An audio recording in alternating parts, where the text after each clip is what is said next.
주 없이 살 수 없네. 주 없이 살 수 없네. 내 주는 아신다.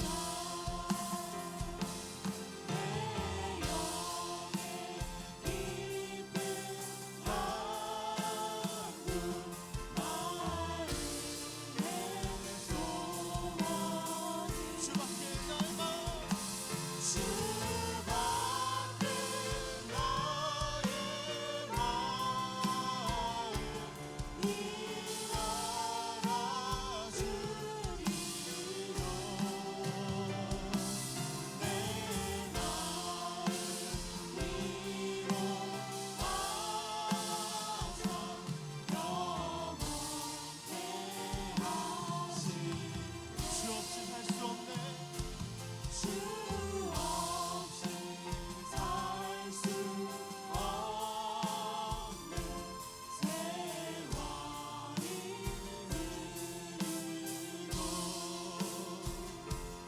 이 깊은 고독 속에 내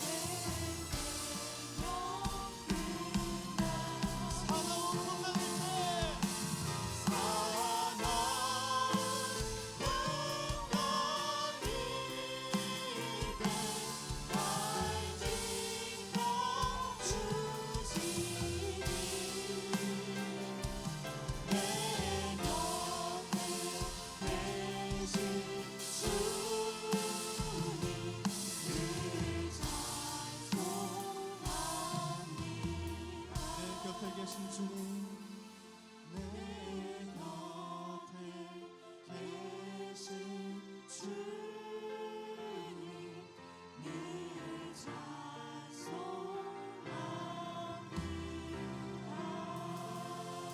그냥 영광 박수 올려드립니다.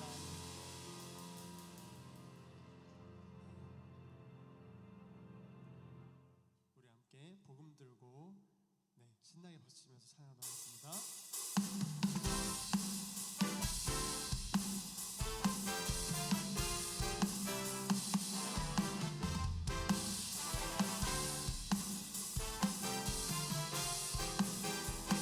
들고 산을 넘는 자들의 발길 아름답고도 아름답도다. 평화 전하며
성령님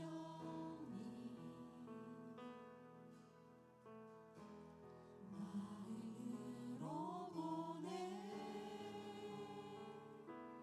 내 몸을 감싸며 주어지는 평안함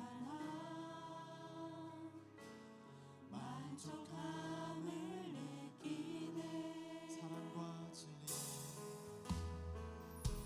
사랑과 진리에 한 줄기 보내 내 몸을 감싸며 주어지는 평안함 그 사랑을 느끼네 부르신 곳에서 나는 예배하네 어떤 상황에도 나는 예배하네 부르신 곳에서 나는 예배하네 어떤 상황에도 나는 예배하네 따스한 성령님 한 번 더 고백하시면서 나아가도록 하겠습니다.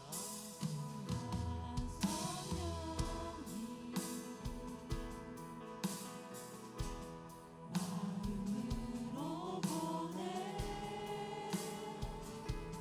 내 몸을 감싸며 주어지는 평안함 만족함을 느끼네 한 번 더 사랑과 진리에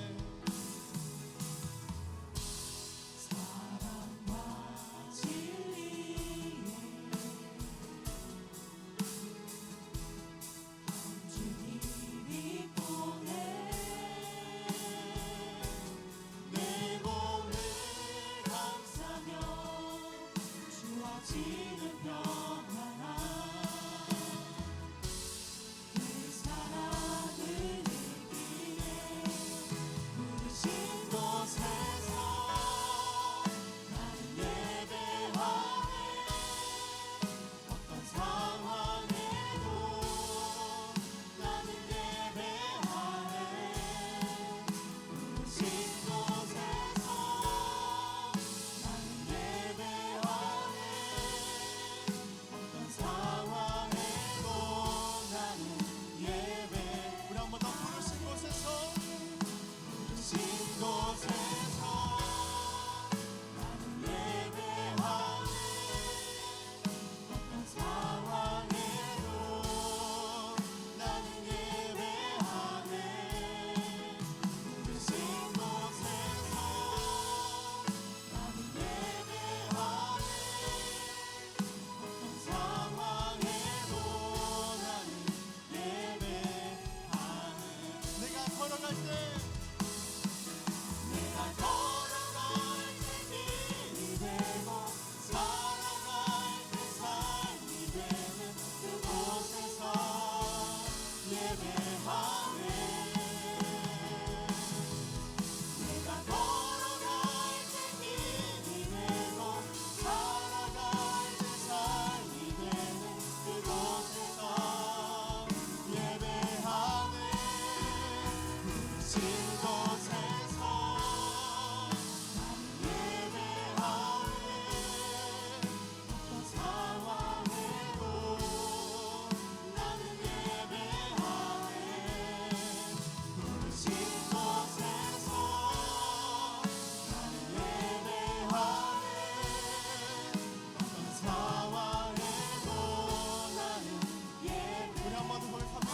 부르신 곳에서 부르신 곳에서 나는 예배하네 어떤 상황에도 나는 예배하네 부르신 곳에서 나는 예배하네 어떤 상황에도 나는 예배하네 우리 이 시간 주님 앞에 부르신 곳에서 내가 예배하겠다고 내가 언제 어디서나 내 마음 가운데 예수 그리스도 초청하면서 나가서 예배드리겠다고 함께 주여 한번 외치고 기도하도록 하겠습니다. 주여!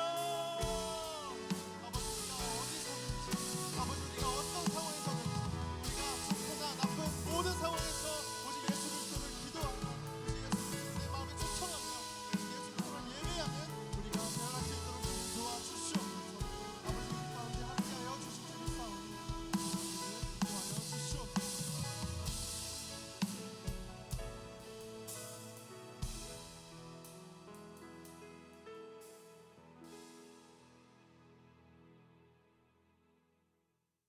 참 좋으신 하나님 아버지 감사합니다. 지난 3일 동안도 지켜주셨다가 수요일 밤 예배를 드리게 하시니 감사합니다. 하나님 아버지, 이 예배가 주님께 온전히 드린 영적 예배가 되게 하여 주시옵소서. 벌써 1월이 다 지나갔습니다. 항상 흔들리지 않는 믿음 가지고 오직 주님만 바라보는 삶을 살 수 있도록 도와주시옵소서. 교회를 위해 기도합니다. 모든 부서가 양적 질적으로 부흥되기를 원합니다. 봄 이후 초청잔치를 선포하게 하신 하나님, 전도 대상자를 넣고 기도하여서 많은 영혼들이 주께 나오기를 원합니다. 이 시간에도 말씀 전하신 목사님께 영권을 주시고 말씀 듣는 저희들 은혜 충만히 받는 시간 되게 하여 주시옵소서. 길이요 진리 되신 예수님 이름으로 기도드렸습니다. 아멘.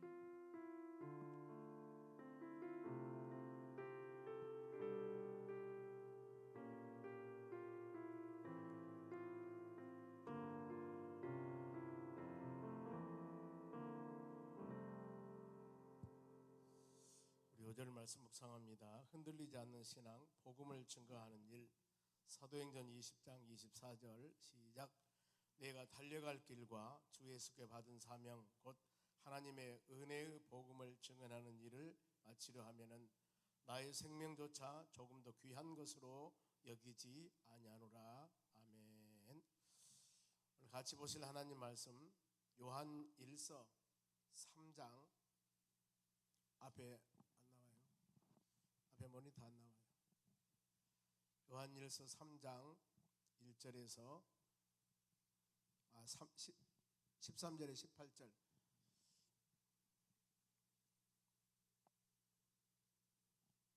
페이지 수로는 390쪽.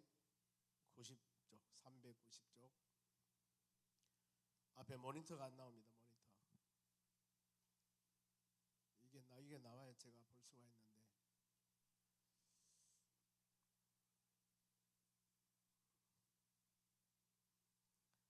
자, 3장 18절에서 13절에 18절까지 봅니다. 뒤에는 나오나요? 뒤에 나오면은 13절 제가 읽습니다. 형제들아, 세상이 너를 미워하여도 이상히 여기지 말라. 우리는 형제 사람으로 사망에서 옮겨 생명으로 들어간 줄을 알거니와 사랑하지 아니하는 자는 사망에 머물러 있느니라.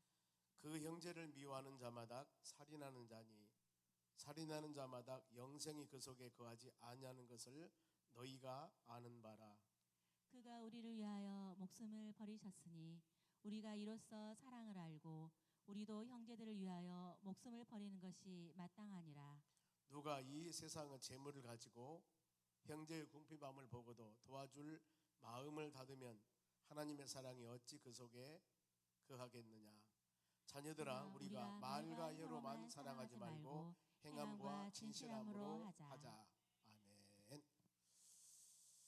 여기가 안 나온다고 말이에요. 여기. 자, 한번 해봅시다. 옆 사람 은혜 받읍시다. 오늘 하나님 말씀은 생명을 살리는 일, 형제 사랑은 생명을 살리는 일이다. 요한서신은 요한복음이나 요한 1, 2, 3서, 요한계시록, 묵시록이죠. 그런데 5권의 말씀을 요한이 기록을 했습니다. 근데 특히 요한 1, 2, 3서는 형제 사랑에 관한 부분들을 많이 기록하고 있습니다. 그래서 우리가 말씀을 꼭 묵상하면서 나는 형제를 얼마나 사랑하고 있는가. 아니, 가족도 제대로 사랑하지 못하는데 무슨 형제? 그러지 마시고 우리는 항상 형제 사랑하는데 마음을 잘 새기는 여러분들이 되시기를 바랍니다. 그러면은 형제 사랑은 우리 하나님께서 믿음의 자녀들이 내가 하나님을 어떻게 사랑하는가 그 측정이 형제 사랑으로 표현하고 있습니다. 요한은 그렇게 표현해요.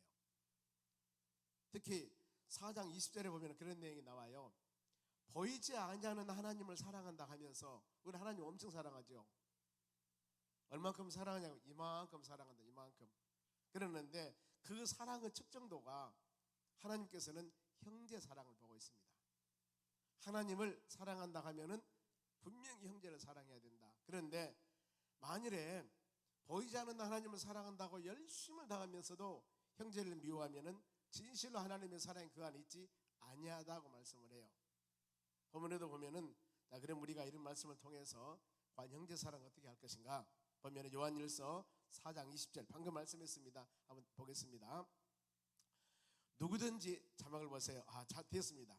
누구든지 하나님을 사랑하노라 하고 그 형제를 미워하면은 이는 거짓말을 하는 자니 보는 바 그 형제를 사랑하지 아니하는 자는 보지 못하는 바 하나님을 사랑할 수 없느니라 그랬습니다. 잘 묵상해 보세요. 누구든지 하나님을 사랑하노라 하고, 사랑하죠? 만일에 그 형제를 미워하면 이는 어떤 사람이에요? 거짓말을 하는 자니 그랬습니다. 그러면서 보는 바 형제를, 우리 같이 보이지 않습니까? 형제자매를 사랑하지 아니하는 자는 보이지 못한 하나님을 사랑할 수 없다, 이렇게 정의를 해요.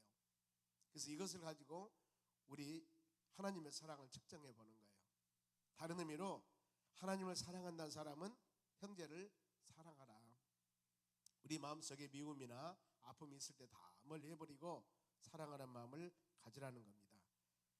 이유는 하나님은 영이시기 때문에 보이지 않습니다. 그래, 형제 사랑은, 하나님을 사랑한 자는, 형제를 사랑하지 않는 자는 하나님을 사랑하지 않는다. 즉 형제를 미워하는 자는 하나님을 사랑한 것은 진실된 사랑이 아니라는 겁니다.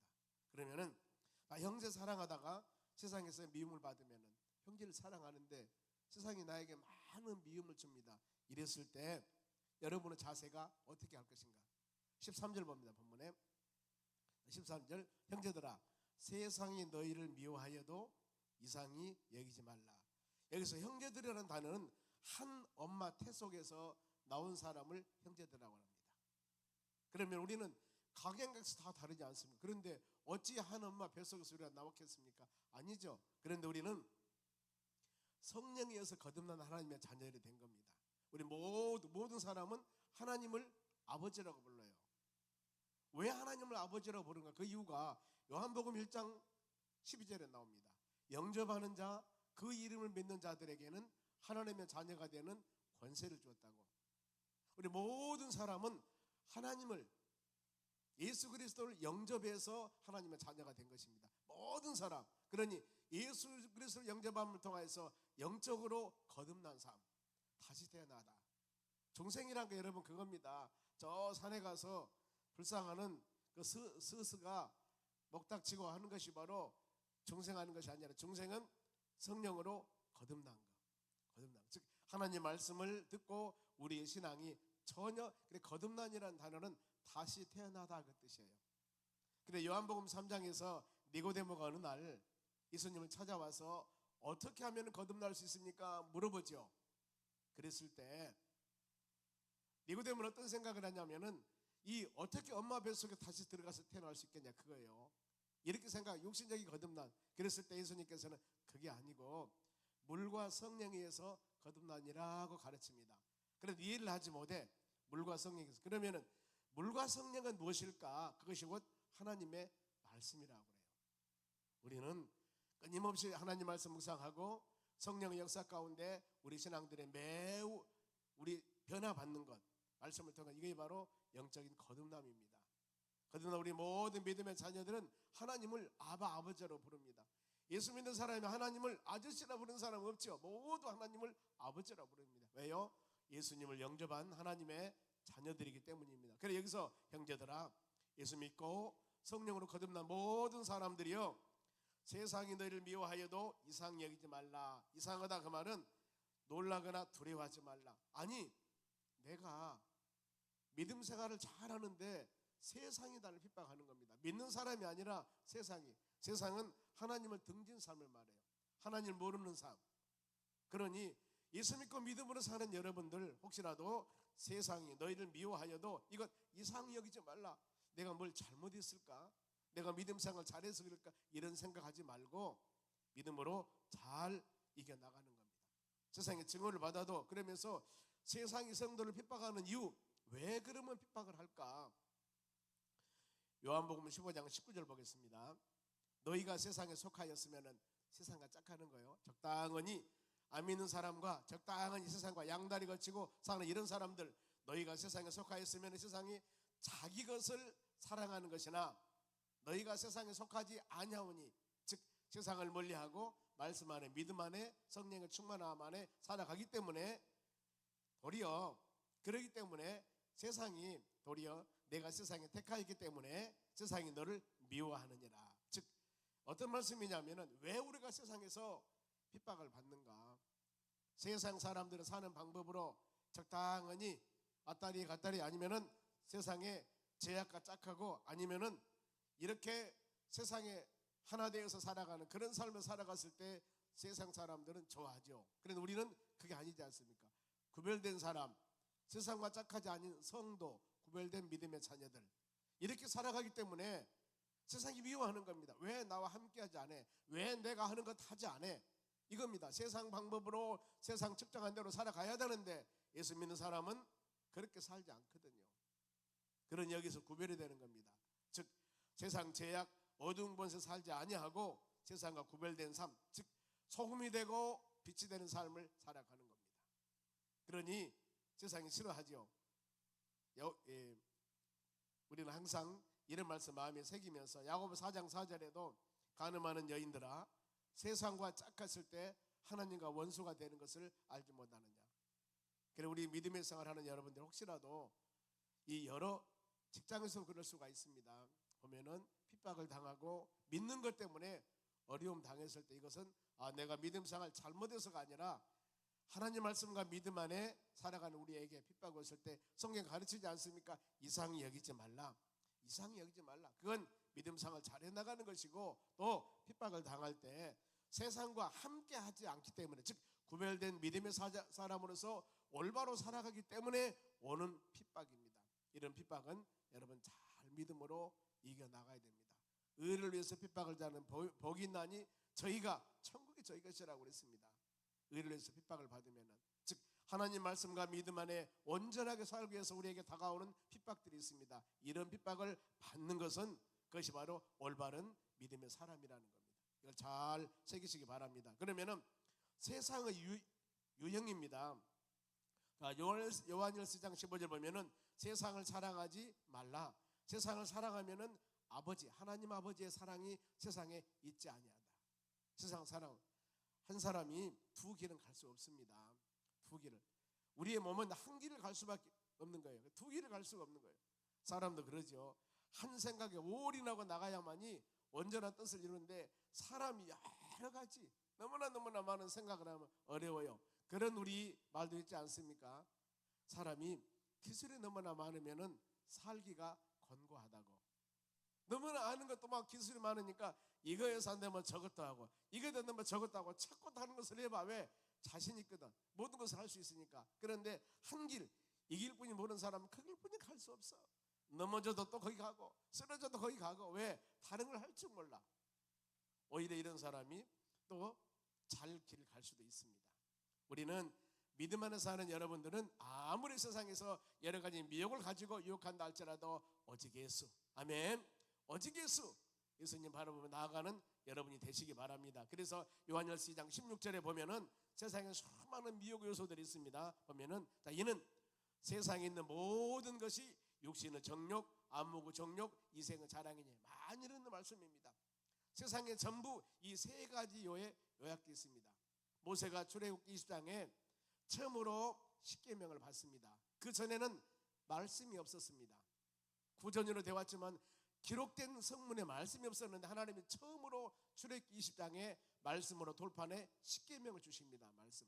이것이 하나님 말씀, 이것이 기준이다. 모든 성경의 핵심이 십계명 안에 다 들어 있습니다.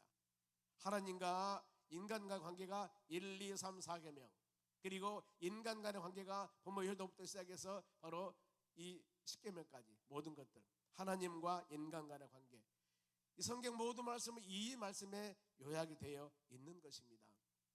우리는 그의 축약되어 있듯이 여기도 마찬가지입니다. 세상에 있는 모든 우리를 미혹하는 것은 육신의 정력이요, 눈으로 보는 것, 느끼는 것, 촉감, 이런 것들을 통해서 느끼는 정력, 또 안목, 눈으로 보고 탐욕내는 것들, 몸에 느껴서 하는 욕심이나 아니면 눈으로 보는 욕심이나 이생의 자랑, 명예 권세들을 말합니다. 이 안에 다 들어서 보면 모든 세상에 사람들이 탐욕을 부리는 것이 이 세 가지 요소 안에 다 들어있습니다. 이 모든 것들은 다 아버지께로 온 것이 아니요 세상으로부터 온 것이라, 이것이 하나님께로부터 온 것이라 한다면은 열심히 이것을 우리 추구해야 됩니다. 그런데 성경 뭐라고 가르치냐면은 이 모든 것들은 아버지께 온 것이 아니기 때문에. 어디서 왔다고요? 세상에서 온 것입니다.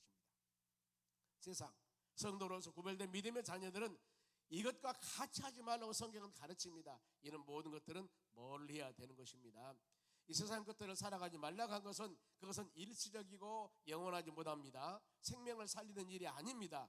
병들게 하고 죽게 합니다. 창조자 하나님께서 원한 일도 아닙니다. 성령의 일도 아닙니다. 이것은 사단적인 요소가 많습니다. 그러면서 요한일서 2장 17절에 한 절 더 보면은 17절 봅니다. 이 세상도 그 정욕도 다 지나간다, 그 말입니다. 다 지나가요. 어떤 사람은 그러죠. 삶 가운데 힘들고 어려웠을 때, 권면하고 위로할 때 이 또한 지나가리라, 조금만 참아봐, 다 지나가는 거야. 연세 드신 권사님들이, 젊은 우리 세댁들이, 젊은 우리 집사님들이 힘들고 어려울 때 권사님들 위로하는 겁니다. 딱 안아주면서 엄마 같은 마음으로, 친정 엄마 같은 마음으로 조금만 참아봐, 우리 기도하고 같이 하게. 그러면은 날이 가고 달이 가면 그 또한 지나가리라, 다 지나갑니다. 아무리 큰 폭풍이 다가오고 쓰나미 같은 어려운 일이 우리에게 다가온다 하더라도 다 날이 가고 달이 가면은 그 또한 다 지나가게 돼 있습니다. 오직 하나님의 뜻을 행하는 자는 영원히 거하리라, 이겁니다. 왜 육신적인 것, 세상적인 것을 사모하지 말라 했을까? 이 탐욕하지 말라, 그 이유가 이거 다 역시 지나가는 거예요. 그러나 하나님의 뜻을 행하는 것은 영원하기 때문에 이것을 추구하며 믿음으로 살아가라는 겁니다. 그러면은 우리가 형제를 사랑할 때 알 것입니다. 형제를 사랑하는 일은 어떤 놀라운 역사가 있습니다. 14절 보세요. 우리는 형제를 사랑함으로 사망에서 옮겨 어디로? 생명으로 들어간 줄 알거니와. 그 형제를 사랑하면 그 형제가 사망에서 생명으로 옮긴답니다. 사랑하지 아니하는 자는 사망에 머물러 있느니라, 이렇게까지 말씀을 해요. 얼마나 형제 사랑이 중요했으면은, 형제 사랑하면은 그 사람의 사망에서 바로 이 힘들고 지치고 어려운 상황이 있다 할지라도 내가 그 형제를 사랑하면 그 형제가 생명으로 들어오는 놀라운 역사가 일어난다는 겁니다. 그런가 하면은 계속 사랑하지 않고 왕따시키고 미워하면은 사망에 머물게 되느니라. 어떤 말씀일까요? 형제를 사랑하라, 그 말입니다. 옆 사람에게 우리 사랑합시다, 그래야 된다니까요. 예수 안에서, 주의 은혜 안에서 믿음으로 사랑하는 하나님의 자녀들이 되어져야 될 줄로 믿습니다. 교회는 그거죠. 교회는 힘들고 지치고 어려운 영혼들이 주의 자리에 와서 하나님 말씀 듣고 많은 사람에게 위로받고 많은 사람에게 사랑받고 믿음으로 세워나가는 하나님의 자녀들이 되어 나가야 되는 것입니다. 우리는 사랑함을 통하여서 영혼을 살리는 일입니다. 얼마나 큰 일입니까? 우리 예수님께서는 한 영혼을 천하보다도 귀하게 여기다 그렇게 영혼의 귀중성을 말씀해냈는데, 우리 자신들도 주위에 보면은 그런 영혼들이 있다면은 찾아가서, 아니면은 그 영혼들을 위해서 간절한 마음으로 기도할 때 하나님의 은혜가 임할 줄로 믿습니다. 그래서 우리는 항상 성령으로 거듭난 하나님의 자녀들이기 때문에 왜 우리가 형제를 사랑해야 되는가? 우리가 전에 살던 우리의 모습들이 아니라 예수 그리스도의 믿음을 통하여 모든 사람들이 성령으로 거듭난 하나님의 자녀들이 되었습니다. 가끔 직장에서나 가정에서나 어떤 사람과 대화했을 때 사람 많이 변했네, 이런 이야기 들어볼 때 기분 좋지 않습니까? 전에 그런 사람이 아니었거든요. 그런데 교회 다니면서 하나님 말씀 듣고 사람이 변한 겁니다. 주위에서 인정을 하는 겁니다. 사람 많이 변했네. 왜 그래요? 우리는 성령으로 거듭난 사람입니다. 고린도후서 5장 17절 봅니다. 그런즉 누구든지 그리스도 안에 있으면은 새로운 피조물이라, 새롭게 만들어졌습니다. 우리가 이전 것은 지나갔으니 옛날에 나의 아집, 나의 바로 고집, 나의 올바르지 못한 인간성, 모든 것들을 다 이제 지나가 버리고 보라 새 것이 되었노라. 성령으로 거듭남. 그래 우리가 세례 받을 때 그러지 않은 세례라는 단어는 물로 모든 죄를 씻다 의미가 있습니다. 물로 우리는 약식 세계를 합니다. 순복음 같은 경우에는 침례합니다. 물속으로 뒤로 퐁당 빠졌다가 나옵니다. 귀에 물 안 들어갈란가 몰라 귀를 막겠죠. 그런데 우리는 약식 세례, 머리에다가 성부와 성자와 성령의 이름으로 세례를 주노라. 이것이 바로 머리에서 발끝까지 모든 죄를 씻는다는 징표입니다. 바로 죄를 씻는다. 그리고 또 한 가지는 접붙임입니다. 나의 옛날의 구습이나 잘못된 내 습성을 이 세례를 받음을 통하여 모든 죄를 씻고 다 베어버리고 하나님의 성령으로 접을 붙이는 거예요. 나무가 좋은 열매를 맺지 못한 나무도 바로 뿌리 옆에 있는 줄기 몸뚱이 잘라버리고 거기다가 접을 붙입니다. 그러면은 뿌리는 그대로 옛날 나무인데 새로운 바로 묘목이 나와서 나무가 되어서 좋은 열매를 맺습니다. 나의 옛날의 구습을 세례를 받음을 통하여서 전부 다 성령의 바로 역사로 멀리해버리고 이제 하나님의 성령이 우리 심령 가운데 접붙여서 이제 새로운 삶을 살아가는 겁니다. 그것이 바로 세례의 증표입니다. 우리는 세례받고 성령으로 거듭난 믿음의 자녀들이 되었을 때 주의 은혜가 임하게 되는 겁니다. 사도행전 2장에 보면은 베드로가 오순절날 성령의 역사 가운데 성령을 받고 베드로가 솔로몬 행각에서 설교를 합니다. 그랬을 때 3,000명, 5,000명이 회개하면서 그 전에 많은 사람이 베드로 설교를 듣고 어찌할까 하며 탄식하면서 엄청난 회개 역사가 납니다. 그랬을 때 베드로가 뭐라고 합니까? 바로 회개하라. 제일 먼저 회개라고 합니다. 그리고 세례를 받아라. 그리하면 제사함을 받을 것이고 이 다음에 하나님께서 성령을 선물로 줄 거다 그랬습니다. 그럼 믿음의 자녀들이 하나님의 성령을 받고 믿음으로 올바른 삶을 살아가려면 제일 먼저 하나님 말씀을 듣고 내 자신이 하나님의 성령의 역사 가운데 회개하는 마음을 가지셔야 됩니다. 회개. 그러면 그 회개하는 10년 가운데 바로 놀라운 하나님의 역사가 일어나게 되는 겁니다. 세례 요한도 처음에 광야에 외칠 때 제일 먼저 외치는 것이 회개하라 천국이 가까운나라. 예수님도 공생이 시작하기 전에 광야에서 회개하라고 천국이 가까운다고 말씀했습니다.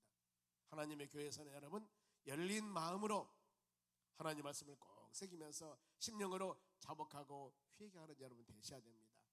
하나님 말씀을 들을 때 내 심령이 여러분의 신앙이 좌로나 우로나 치우쳤다면은 빨리 예수 이름으로 그 잘못한 것을 자복하고 고백한다면은 양털과 같이 눈과 같이 정결하게 모든 죄를 다 씻어주신다고 성경은 말씀합니다. 그래서 우리는 이 시간 하나님 말씀을 통하여서 좌우의 날선 그 모두에 예리한 이 말씀을 통하여 여러분이 새롭게 되고 모든 것 바로 회개하는 역사, 어떻게 보면은 이런 놀라운 은혜의 시간 지금 이 시간입니다. 마음으로 사모하면서 말씀 묵상하는 여러분들이 되시기를 바랍니다. 그러면은 형제를 사랑하지 않는 자는 어땠을까? 형제를 사랑하지 그러면 14절 하반절 보겠습니다. 사랑하지 아니하는 자는 사망에 머물러 있느니라. 형제를 사랑하면은 사망에서 생명으로 가는데 사랑하지 않는 자들 어디 있다고요? 사망에 머물러 있느니라 그랬습니다. 여기서 머물다 그 말은 살고 있다, 거하다. 항상 인간관계 그러지 않습니까? 우리가 이런 말씀 묵상하면서 하나님 내가 교인 간의 관계 그런 분 안 계실 줄로 믿습니다만 하나님과 관계나 직장에서 동료들 관계나 바로 올바르지 못한 그런 관계 있다면은 이런 말씀을 들으면서 우리는 그 관계 정리해야 됩니다. 하나님 사랑하도록 나에게 은혜를 주시옵소서. 이 모든 사망에서 탈출한 방법이 바로 형제 사랑하는 것인데 형제 사랑할 때는 바로 용기가 필요합니다. 용기가 필요해요. 아버지 하나님 나에게 힘을 주시옵소서. 내가 먼저 손 내밀고 그 복음성가 가사 있지 않습니까? 내가 먼저 용서하고 내가 먼저 이해하고 내가 먼저 하는 겁니다. 우리가 먼저 하는 것이지 줄다리기 하면 안 돼요. 믿음의 사람들 하나님 말씀을 통하여 은혜를 받았으면은 내가 먼저 알 수 있는 그런 마음을 여러분 가져야 됩니다. 오늘 빌립보 훈련을 받으면서 변혜민 전사님이 전부 모든 사람의 부인들에게 지금 부인도 불신 남편 전도하는 프로그램이 있습니다. 오늘 그래서 불신 남편들에게 아니면 믿는 남편들에게 문자를 넣으라고 그래요. 제가 문자를 넣습니다. 저한테는 하나만 아는데 그냥 순종하려 했어요. 사모예가 뭐라고 하는지 아십니까? 여보 사랑해요. 문자를 넣었더니 답이 뭐라고 한줄 알아요? 뭔 소리야? 뭔 소리야? 우리 여전사님 그걸 보고 배꼽을 어쩔 줄 몰라. 뭔 소리야? 참 제가 그걸 그래서 제가 답변했지요. 또 오해할까봐 저 왜 그러지? 그 사랑이요 전혀 한턴 얘기를 하다 보면 이제 별 생각을 다 할 거 아닙니까? 이제 내가 반찬을 잘못해 줬을까? 아니 뭐냐 별 생각을 다 할 것 같아서 아 이거 오래가면 만들 것 같구나. 그래서 제가 빨리 답을 했습니다. 지금은 변은민 전사님이 남편들에게 문자 넣으라, 부인들에게 문자, 부인 남편에게 문자 넣으라고 해서 문자 넣었다고 그랬더니 희응자 2개를 딱 보냈어요. 뜻은 무엇인지 모르겠어요. 아 그렇구나. 여러분 한번 해보세요. 언젠가. 제가 가르쳐줬기 때문에 쇼킹이 안 될 줄로 믿습니다만은 제가 지금 같이 우리 큰놈이 그거 한 40이 내가 만이로 38인데 그거 40년 살면서 그런 문자 한 번도 안 해봤거든요. 그러니 청천벽력 같은 문자가 와버린 거죠. 그랬더니 뭔 소리여 뭔 소리여 내자 버렸더라고요. 아 그렇게도 하는구나 생각을 해봤습니다만 여러분 우리가 서로 사랑하며 살아야 됩니다.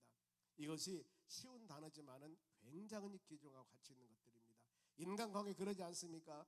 내가 저 사람하고 싫은 사람은 뭔가 모르게 서로 만나도 마음이 편치 않아요.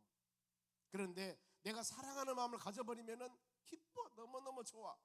그러면 어떻게 살아야 되겠습니까? 사랑하고 살아야죠. 이건 많은 용기가 필요합니다. 성경은 가르칩니다.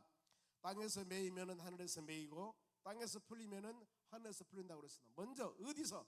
땅에서. 하나님께 놀라운 은혜와 사랑을 받으려면은 땅에서 인간관계에서 아름다운 풀림 우리가 있어야 된다는 것. 그래 우리는 예배드리고 그래 우리는 기도하고 하나님 나는 할 수 없습니다. 그러나 나에게 힘을 주고 용기를 주고 능력을 주고 그러면 이 모든 것은 하나님의 성령의 역사이기 때문에 성령 하나님께서 여러분에게 입을 간지럽게 만들든가 뭔가 여하튼 하나님의 성령의 역사 가운데 진심으로 아니면 실수로라도 그런 고백할 수 있는 역사가 일어날 거예요. 그러면은 형제를 미워하면은 어떤 것일까? 점차적으로 지금 깊이 들어갑니다. 형제를 미워하는 자 15절 상반절 그 형제를 미워하는 자마다 뭘 하겠습니까? 뭘 하겠어요? 살인하는 자니. 갈수록 여기서 미워하다 그 말은 반감뿐 아니라 적개심, 혐오, 배척 이렇게 표현합니다. 창세기 4장에서 가인이 아벨을 죽입니다. 왜 죽였을까요? 미워서. 본인의 예배는 받지 아니하고 동생의 예배를 받으니까 질투시기 때문에 분노해서 마음의 분노해서 동생을 죽입니다. 이렇게 가장 되는 겁니다. 그래서 그 결과 마음의 분노와 이것은 영적인 아니면 마음에 잘못하면 살인이 될 수 있습니다. 더 나갑니다. 예수님께서 이렇게 노하거나 분내거나 욕하는 자들에게 뭐라고 하는지 아십니까? 마태복음 5장 22절입니다. 우리 한 목소리로 시작.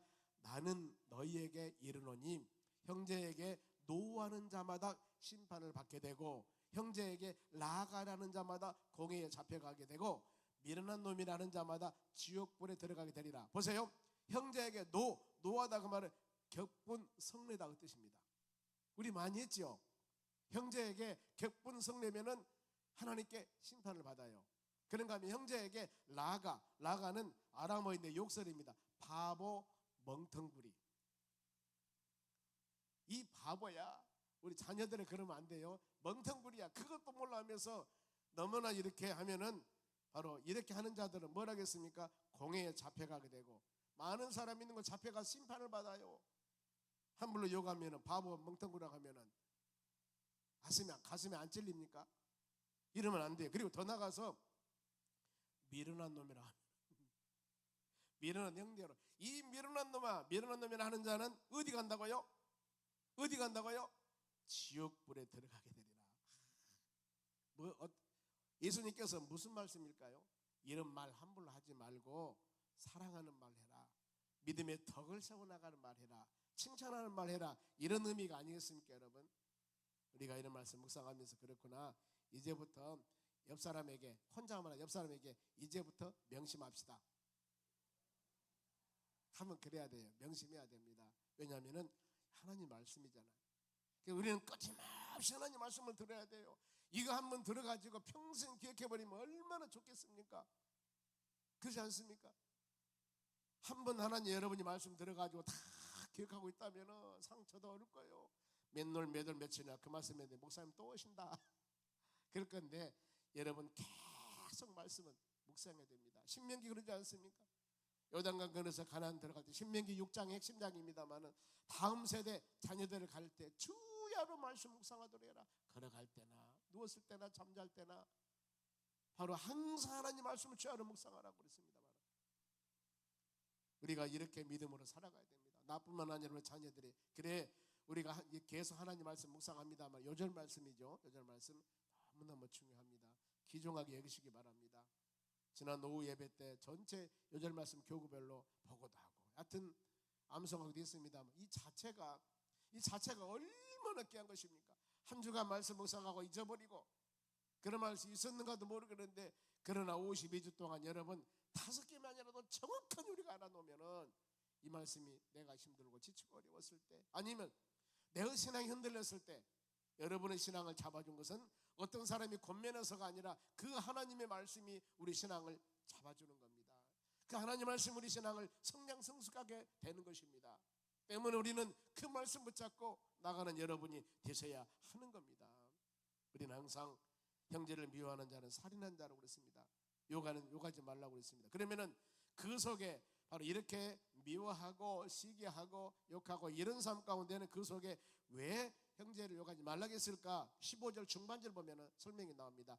영생이, 영원한 생명이 그 속에 아니하는 것을 너희가 아는 바라.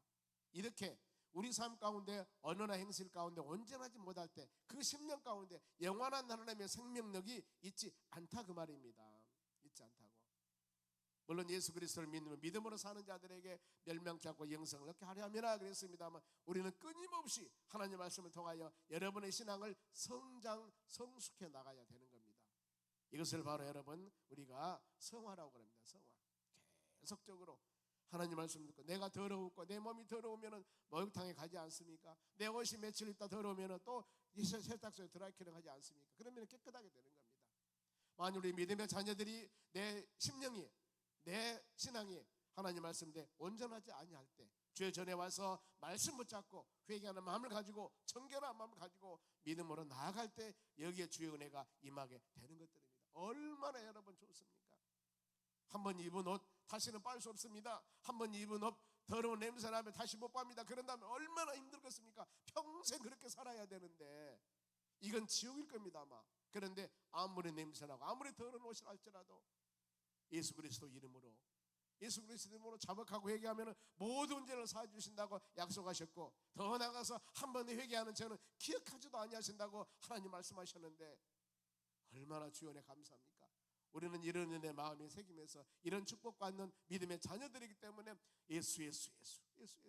예수님 이름만 부르더라도 마음에 춤을 추며 기뻐할 수 있는 믿음의 사람들이 되어져야 될 줄로 믿습니다.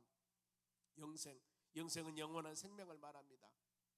영원한 생명. 그런데 영생을 요한복음 17장 3절에는 이렇게 표현합니다. 영생이라는 단어를, 영생은 곧 유일하신 참 하나님 창조주 하나님과 그가 보내신 자 예수 그리스도, 예수님을 아는 것이, 하나님과 예수님을 바로 아는 것이 여러분 영생이라고 했습니다.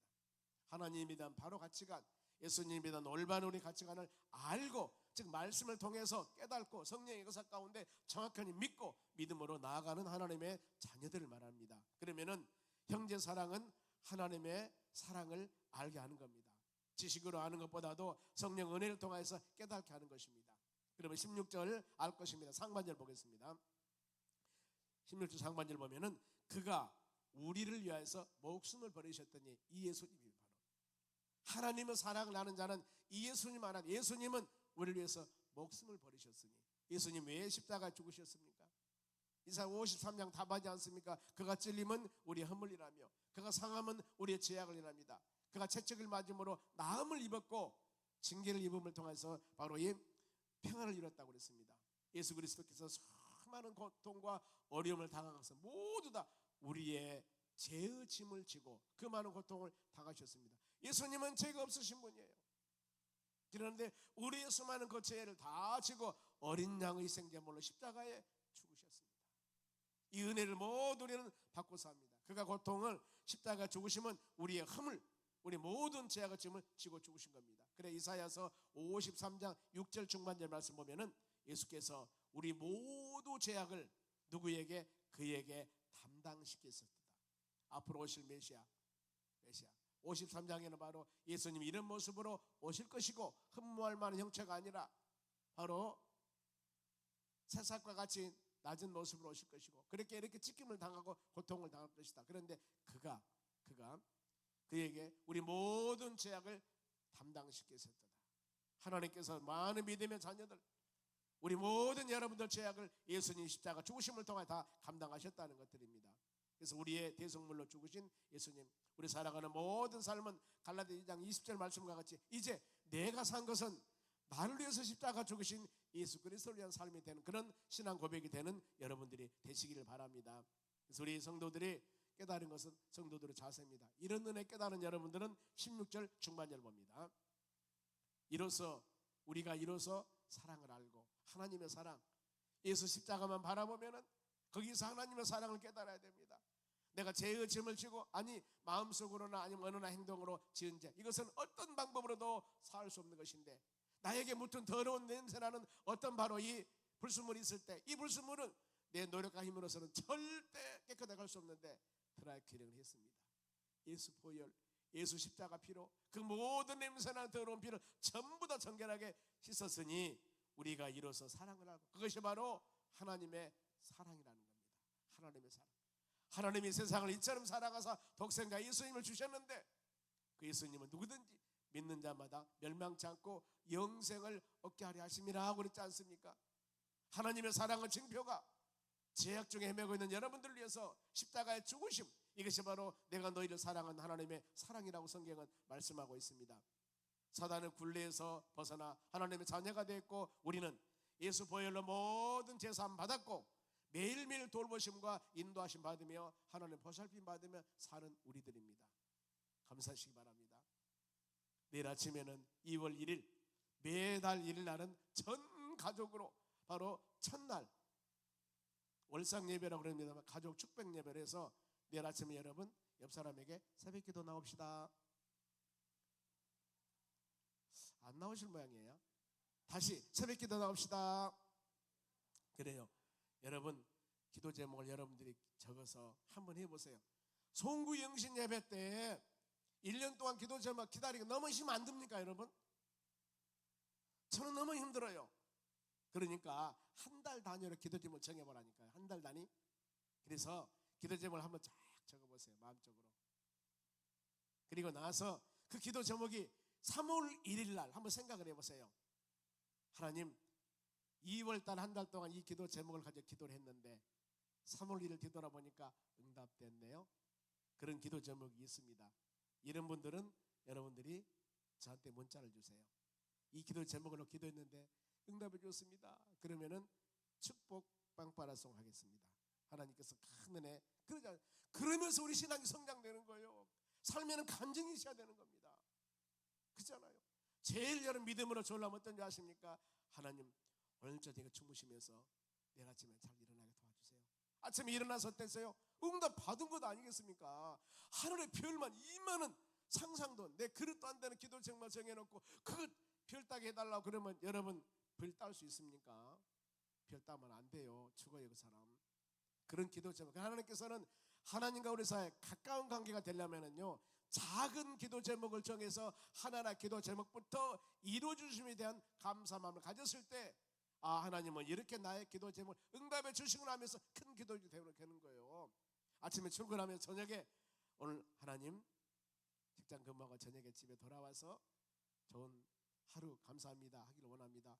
직장 출근하고 저녁에 돌아왔습니다. 이게 돌보심 아니겠습니까? 하나님께서 돌봐주지 아니한다면 그렇게 생각을 하셔야 돼요. 어떤 일이 무슨 일이 일어날지 어떻게 합니까? 모르지 않습니까? 적어도 믿음의 자녀들 작은 것 하나하나부터서 믿음으로 기도 제목을 정하고 간구했을 때 하나님 은혜가 임합니다. 여러분 나의 신앙일기 몇 기록하죠? 제가 계속 그걸 밀어버렸는데 이번 주일날은 나의 신앙일 기록한 사람 한 7번 정도 되는데요. 멋있는 선물을 드리려고 합니다. 그거예요. 1년 동안 여러분 성경 필사하는 것도 힘든데 나의 신앙 일기 1년 적는다는 게 보통 일이 아니에요. 이거 이 큰 상을 줘야 되는 거예요. 이런 분들은요. 주일날 예배, 저녁 예배, 아니면 새벽 예배, 바로 매일 내 감사한 모든 거 다 제목 적고 감사기도 감사할 일 적고, 이거 쉬운 일이 아니에요. 그러면서 우리 신앙이 주님과 동행하는 신앙이 되는 겁니다. 주님과 가까이 있는 신앙이 되는 겁니다. 이렇게 와서 예배만 드렸을 때 주님과 함께하는 것이 아니라 평소에 모든 삶 가운데 하나님을 의지하면서 살아가는 삶이 우리 주님과 동행하는 삶이 된다니까요. 이름을 통해서 하나님이 나 가까이 계신 하나님이 되고, 우리 주님이 나와 동행하시는 믿는 믿음이 되고, 조그마한 일에도 감사하면서 하나님이 나와 함께하기 때문에 이런 열매가 맺었노라고 간증할 수 있는 입술의 고백이 되는 겁니다. 멀리 계신 하나님이 여러분 아니에요. 모든 사람에게 은혜를 준 하나님이십니다. 그러면은 형제를 위한 우리의 각오, 어떤 각오를 가져야 될 것인가? 16절 하반절 보겠습니다. 우리도 형제를 위하여 목숨을 버리는 것이 마땅하니라. 예수님께서 우리를 위해서 목숨 바쳐 십자가 죽으셨으니 우리도 형제를 위해서 목숨을 버리는 것이 마땅하지 않아. 마땅이란 단어는 신앙인의 의무다, 빚진 자다, 그런 의미가 있습니다. 얼마나 많은 은혜를 받고 삽니까? 그렇기 때문에 여기서 가장 큰 것은 뭐냐면 주님이 우리에 그렇게 했으니 믿음의 자녀들아 서로 용서하며 서로 사랑하며 살아, 그 말입니다. 저 친구를 위해서 죽어, 이것이 아니고 주님께서 이런 어마어마한 사랑을 우리에게 베풀어 주셨으니 우리도 원수관계, 인간관계 모든 것들을 다 회개하고 사랑하면서 온전한 관계를 갖는 여러분이 되라는 겁니다. 사랑의 빚진 자로서 형제를 사랑하는 일, 사랑할 수 없는 자들도, 사랑할 수 없는 자들도 하나님의 은혜가 우리에게 임하면 사랑할 수 있는 마음이 생기게 되는 겁니다. 그러면서 이제 형제 사랑을 실천해야 됩니다. 궁핍한 형제를 잘 보살펴야 됩니다. 17절 중반절 봅니다. 형제의 궁핍함을 보고도 도와줄 마음을 다지면 하나님의 사랑이 어찌 그 속에 거하겠느냐. 이 말씀 다시 한번 읽습니다. 한 목소리로 시작. 형제의 궁핍함을 보고도 도와줄 마음이 닫으면 하나님의 사랑이 어찌 그 속에 거하겠느냐. 여기까지 읽겠습니다. 18절은 다음에 하고요. 형제의 어려움을 보고도 내가 도와줄 마음을 닫아버리면 어찌 그 마음에 하나님의 사랑이 있다 하겠냐, 그 말이에요. 어떤 의미입니까? 형제가 지치고 힘들고 어려웠을 때 여러분 도와줄 마음을 가지라, 그 말입니다. 큰 것 요구하지 않습니다. 하나님께서 우리에게 요구한 것은 큰 것 요구하지 않습니다. 보면은 섬기는 마음, 하찮은 것, 소자에게 내응수한 것이라도 결코 해준 것 우리 주님께서는 잊지 않는다고 그랬습니다. 고넬료가 이 사도행전 10장에 보면은 그가 구제하고 기도하는 것 하나님이 기억했다고 그랬습니다. 고넬료라는 사람이 구제하고 도와주고 기도할 때 하나님 그것을 인정받게 한 것입니까? 아니죠. 평소에 기도하는 사람이었고 평소에 어려운 사람을 위해서 구제하는 사람이었습니다. 근데 하나님이 너의 구제와 기도를 내가 기억했노라고 합니다. 우리가 이런 모습 볼 때마다 큰 것이 아니라 하찮은 것, 아주 작은 것이라도 우리가 행하는 하나하나 모든 것들을 여러분 하나님 보고 계십니다. 때문에 큰 것 아닙니다. 내가 할 수 있는 여건에서 할 수 있는 일부터 여러분들이 모든 일을 생각하면서 행해 나갔을 때 그 다음에 더 큰 일도 할 수 있는 은혜를 하나님께서 우리에게 허락해 주시는 겁니다. 여러분 섬기면서 사랑하면서 사는 여러분 되시기를 주의 이름으로 축원합니다. 기도하겠습니다. 하나님 감사드립니다. 주신 말씀 마음에 새기며 우리가 형제 사랑 말로만이 아니라 작은 것부터서 우리 주위에 힘들고 지치고 어려운 연약한 심령들을 위해서 기도하며 도움을 갖는 하나님의 자녀들이 되기를 원합니다. 주여, 내 마음에 하나님께서 성령께서 깨달음을 주었을 때 실천할 수 있는 은혜와 사랑을 베풀어 주시옵소서. 감사하며 예수님의 이름으로 기도하옵나이다. 아멘.